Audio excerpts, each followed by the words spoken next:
আসসালামু আলাইকুম প্রিয় সরকারি চাকরি প্রার্থী ভাই বোন, আজকে একটা নতুন সরকারি চাকরির সার্কুলার নিয়ে আসলাম। আর আজকে এটি হলো খাদ্য মন্ত্রণালয়ে সরকারি চাকরি নিয়োগ বিজ্ঞপ্তি 2026। আবেদন শুরু করবে শেষ করে বিস্তারিত আলোচনা করবো, তাই অবশ্যই ভিডিওটি না টেনে দেখবেন। 1 নম্বর 60 মুদ্রাক্ষরিক কাম কম্পিউটার অপারেটর 2 জনকে নেবে। শিক্ষাগত যোগ্যতা কোনো স্বীকৃত বিশ্ববিদ্যালয় হতে স্নাতক বা সমানের ডিগ্রি, কম্পিউটার প্রশিক্ষণ প্রাপ্ত এবং কম্পিউটার ওয়ার্ড প্রসেসিং সহ ইমেইল ও ফ্যাক্স পরিচালনায় দক্ষতা ও অভিজ্ঞতা থাকতে হবে। ষাটলিপিতে প্রতি মিনিটে ইংরেজিতে সর্বনিম্ন 70, বাংলায় 45 শব্দ, কম্পিউটার মুদ্রাক্ষরিক গতি প্রতি মিনিট ইংরেজিতে সর্বনিম্ন 30, বাংলায় 25।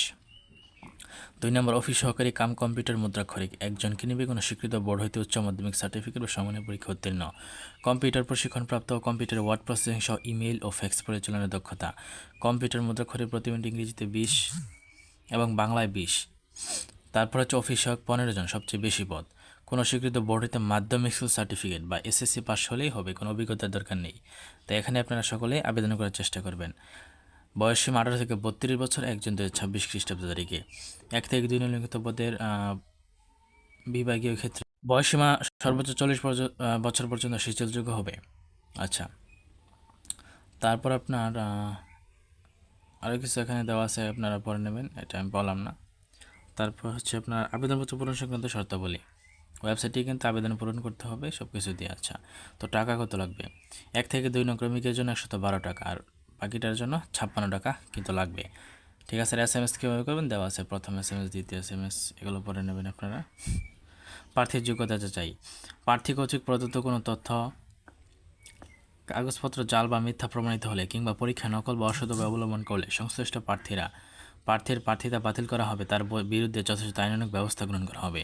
বলতে অথবা জাল কাগজপত্র প্রদর্শিত হলে পরীক্ষা উত্তীর্ণ যে কোনো প্রার্থিতা বাতিল করার ক্ষমতা কর্তৃপক্ষ সংরক্ষণ করেন। মৌখিক বা ভাইভার সময় নিম্নবর্ণিত কাগজপত্রের মূল কপি প্রদর্শনপূর্বক 1 কপি সত্যায়িত ফটোকপি দেখাতে হবে শুধুমাত্র ভাইভার সময়। প্রার্থীর সকল শিক্ষাগত যোগ্যতা সনদপত্র। প্রার্থী যে ইউনিয়নে পরিষেবা সিটি কর্পোরেশনে থাকেন সেটার আপনার একটা লাগবে, নাগরিকত্ব সনদপত্র, চারিত্রিক সনদপত্র, এগুলো লাগবে। ঠিক আছে, জন্ম সনদের সত্যায়িত ফটোকপি, এগুলো লাগবে। ঠিক আছে, তো এগুলো তো আবেদন শুরু কবে শেষ কবে এখন বলবো। আবেদন শুরু আপনার 4 জুন এবং শেষ হবে 28 জুন 2026 বিকাল 5 ঘটিকায়। তো সরকারি চাকরি প্রার্থী ভাই বোনেরা, আমি কিন্তু আমার চ্যানেলে এরকম সরকারি চাকরি সার্কুলার প্রতিনিয়ত আপলোড করি এবং আমি কোনো ভুয়া সার্কুলার প্রকাশ করি না। আপনি আমার চ্যানেলটা ভিজিট করলে বুঝতে পারবেন। তাই অবশ্যই চ্যানেলটা সাবস্ক্রাইব করে সঙ্গে থাকুন, বন্ধুদের মধ্যে শেয়ার করবেন, লাইক করবেন। চ্যানেলটি নতুন, আপনাদের সাপোর্ট দরকার। ঠিক আছে, তো অবশ্যই সাবস্ক্রাইব করবেন। ধন্যবাদ।